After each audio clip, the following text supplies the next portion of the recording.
کافی وقت ایک ساتھ گزارا اور ایک دوسرے سے ملتے جلتے رہے۔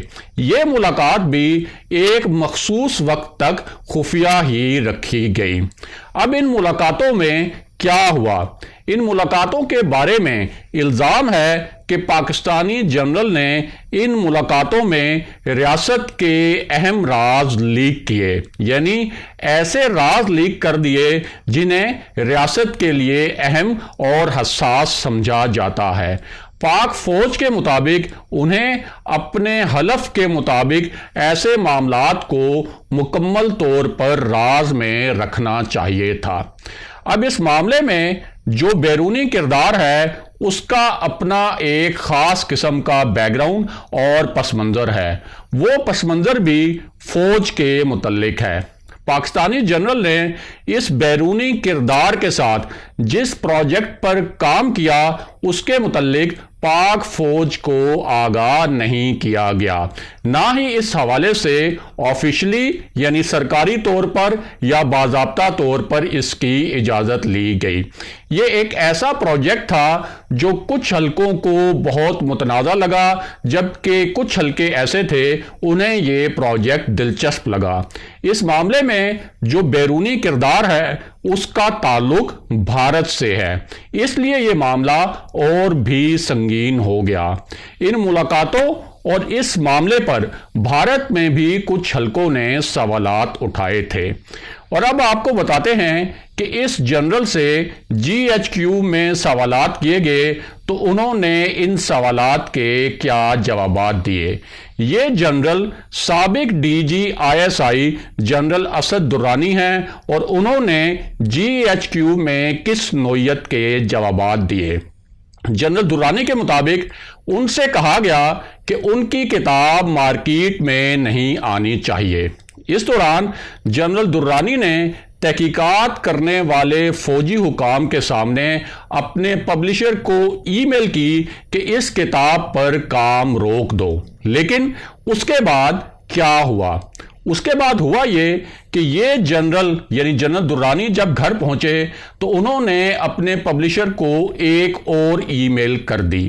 اس ای میل میں انہوں نے کہا کہ میری پچھلی ای میل کو نظر انداز کر دو اور کتاب پر کام جاری رکھو۔ بعد میں جنرل درانی نے جی ایچ کیو کو بتایا کہ کتاب پہلے ہی مارکیٹ میں آ گئی ہے، لہٰذا اب کچھ نہیں ہو سکتا۔ یہ معاملہ ان کی کتابوں دی اسپائی کرونیکلز اور آنر امنگ اسپائز کے متعلق تھا۔ یہ کتابیں انہوں نے را کے سابق سربراہ ایس اے دولت کے ساتھ مل کر لکھیں۔ اب آپ کو بتاتے ہیں کہ جنرل درانی کے خلاف کیا بڑی کارروائی کی گئی ہے۔ ان کا نام جو ہے وہ تو پہلے ہی ای سی ایل میں ڈال دیا گیا تھا، یعنی ان کے بیرون ملک جانے پر پہلے ہی پابندی لگ گئی تھی، اور یہ پابندی اس وقت لگائی گئی تھی جب ان کی کتاب دی اسپائی کرونیکلز منظر عام پر آئی تھی۔ انہوں نے اپنی نئی کتاب آنر امنگ اسپائز میں افسانوی انداز میں میاں نواز شریف کے ایک ٹیلی فون کا ذکر بھی کیا۔ اس کے علاوہ انہوں نے فردی نام دے کر حاضر سروس اور ریٹائرڈ فوجی سربراہان کے متعلق بھی اپنی رائے، تجربات اور خیالات کا اظہار کیا۔ جنرل اسد درانی نے اپنی کتاب آنر امنگ اسپائز میں جنرل اسلم بیگ کو اکرم مغل کا فردی نام دیا۔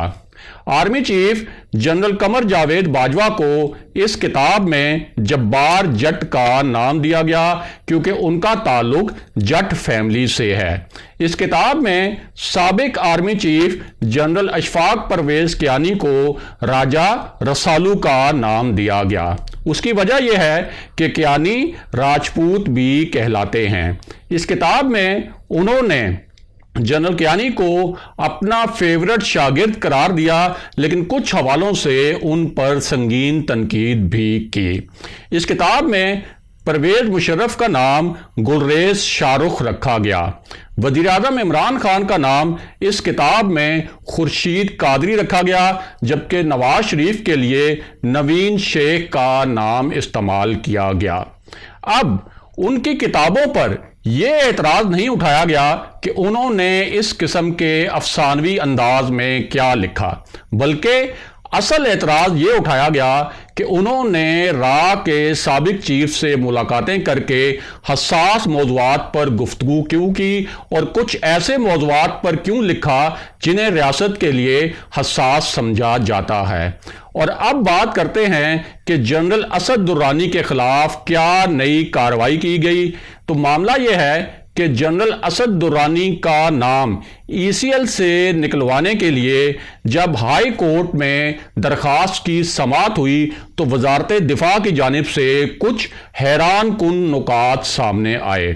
اس سماعت میں وزارت دفاع نے تحریری جواب جمع کرواتے ہوئے کہا کہ جنرل درانی مخالف خفیہ عناصر کے ایجنٹ ہیں، وہ 2008 سے را اور خفیہ جو ایجنٹس ہیں اور جو خفیہ عناصر ہیں ان کے ساتھ رابطے میں رہے اور انہوں نے آفیشل سیکرٹ ایکٹ کی خلاف ورزی کی، لہٰذا ان کا نام ہر صورت میں ای سی ایل میں رہنا چاہیے۔ اگلے پروگرام تک کے لیے خدا حافظ۔